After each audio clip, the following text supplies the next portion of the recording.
For 30 years, I've been a pricing expert. And in the world of pricing, I think about value. It is the single most important concept anytime we do pricing.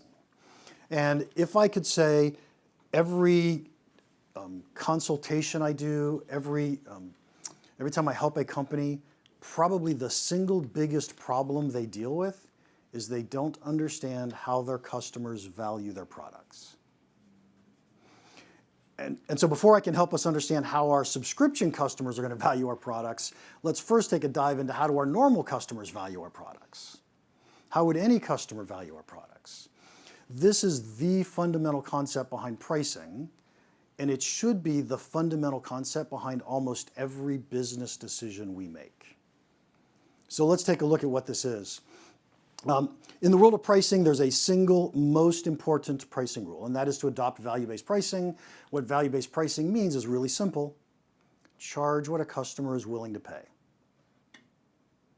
Turns out it's simple to say those words. It is really hard to figure out how much is a customer willing to pay.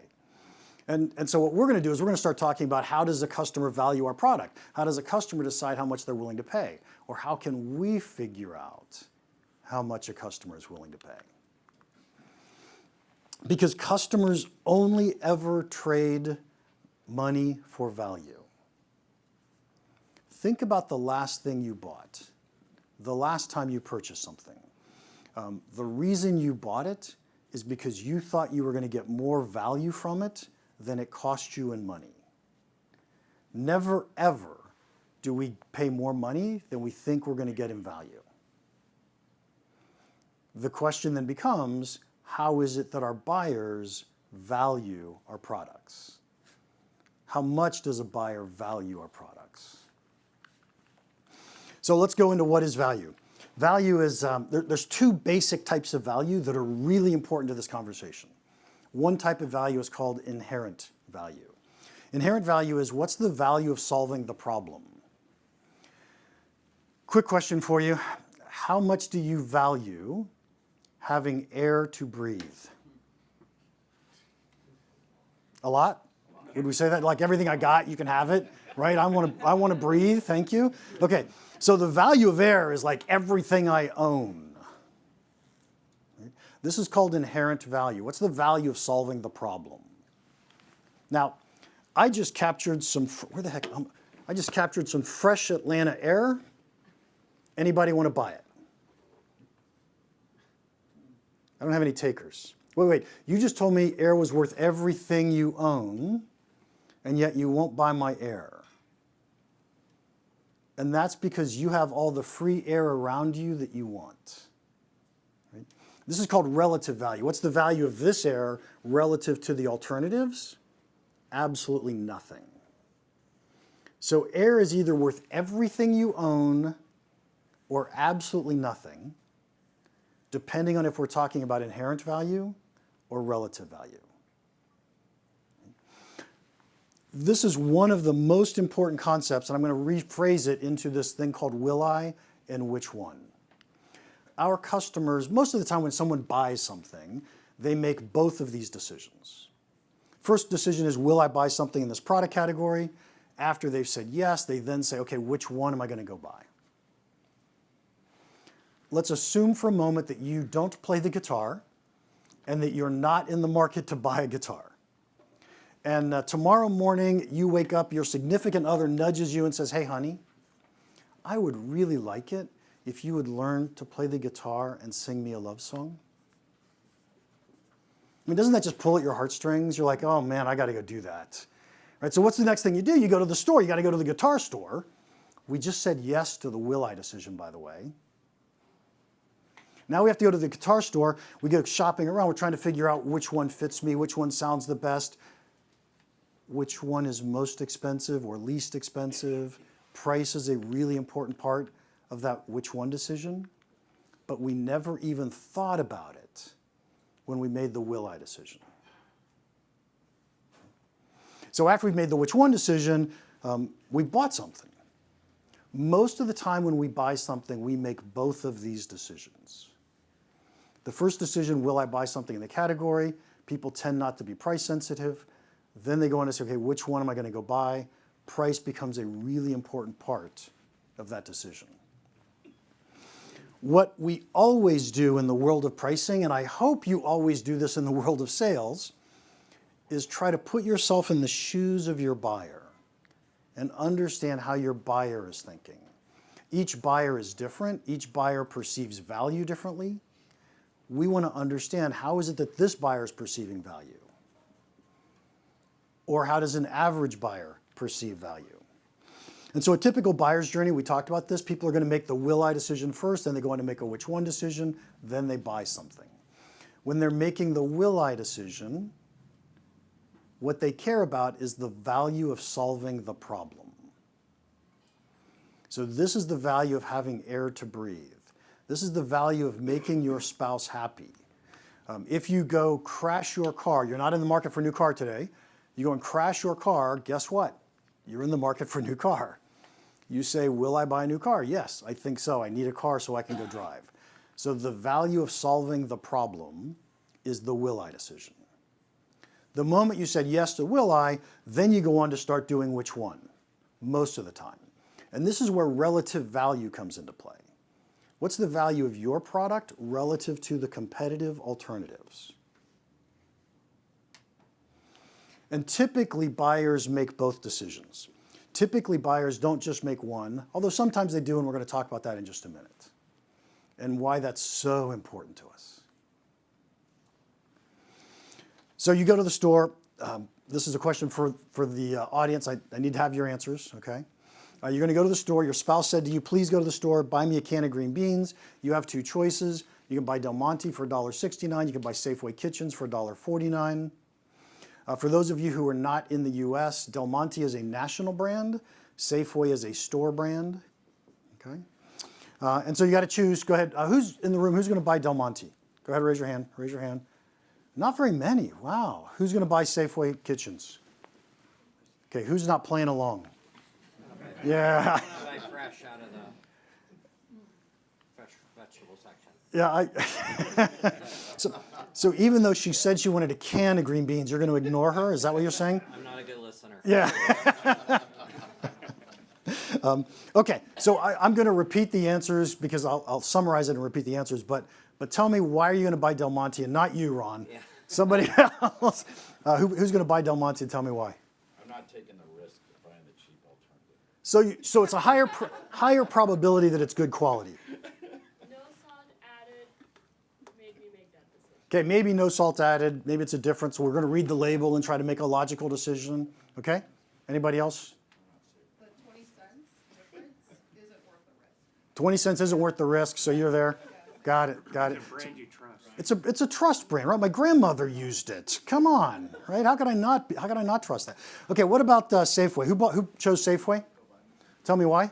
It's the same. It's the same.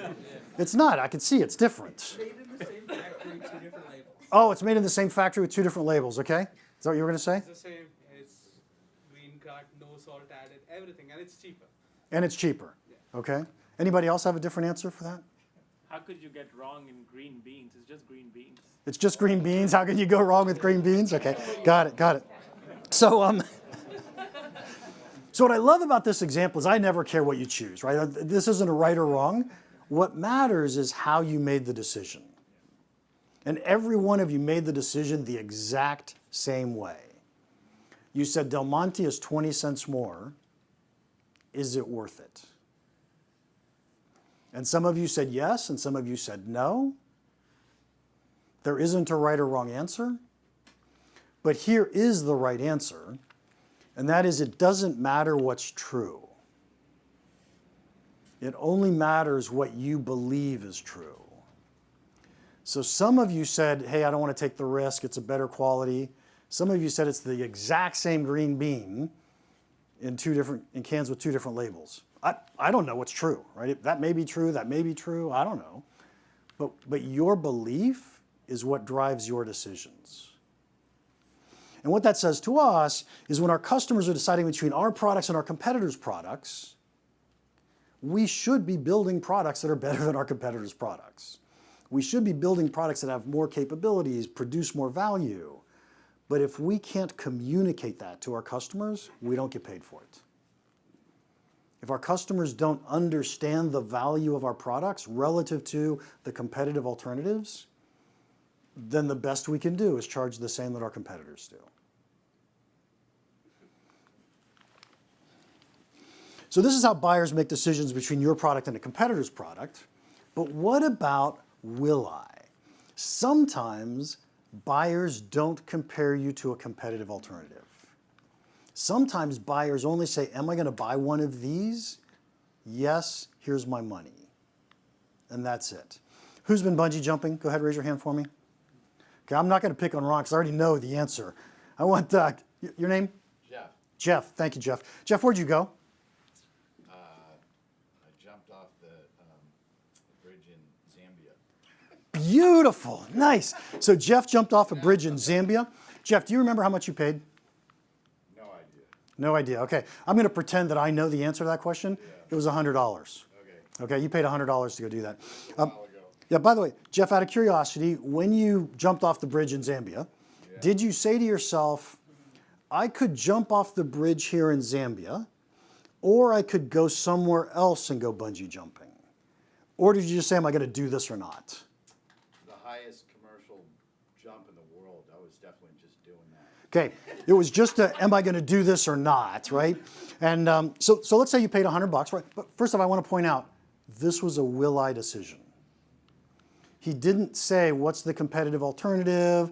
You know, where am I going to get the best deal? He just said, am I going to do this or not? So you paid $100, we'll say, right? Do you think you would have gone for 125? Yes. 150? At that moment, yes. 200? I don't know. Okay, so there's a really important point. Price didn't drive his decision. We can get the price to a high enough point where he says, no, I'm not going to go do that. But he is not that price sensitive in this area when he's making the will I decision. Now, all of the rest of you, you happen to be Jeff's best friends. You happen to be in Zambia right next to him when it's time to do this. It is only $100 to go bungee jumping with Jeff. Who's going? Raise your hand. Come on, Zambezi River. I'm surprised. There's an awful lot of people who raise their hand. Usually we don't get that many. That's nice. You guys are risk takers. Okay, for those of you who didn't raise your hand, I'm just really curious. $75. Raise your hand if you're going to go for 75 instead. Nobody. 50. Come on, 50. Okay, nobody.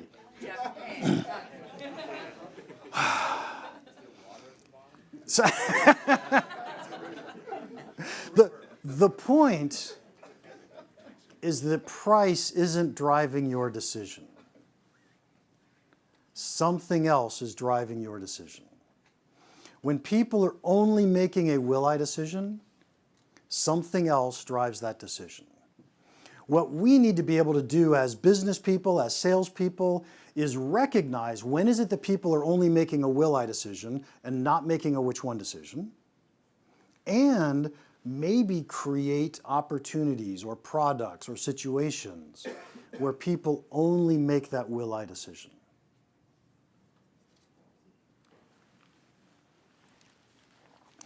So when buyers are only making a will I decision, they didn't consider a competitive alternative. They're not that price sensitive.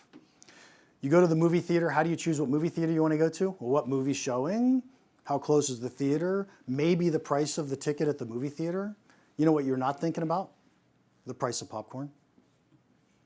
After you walk in, you ask yourself, am I going to take out a mortgage today or not? Right? And that's because there's no competitive alternative. You're driving down the freeway, you're in the middle of nowhere. I live in Reno, Nevada, by the way. It's easy to get to the middle of nowhere. And you see the sign that says last gas for 75 miles. You glance down at your gas gauge. It says 1/8 of a tank.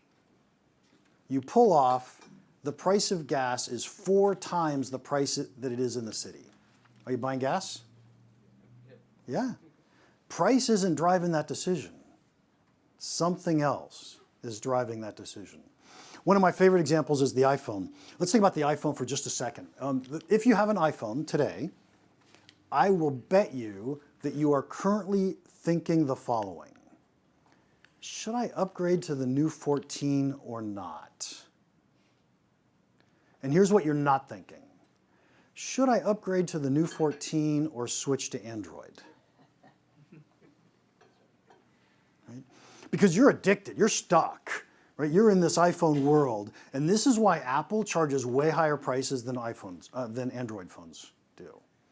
Because we're making will I decisions, and Android buyers are making which one decisions between all the different manufacturers of phones.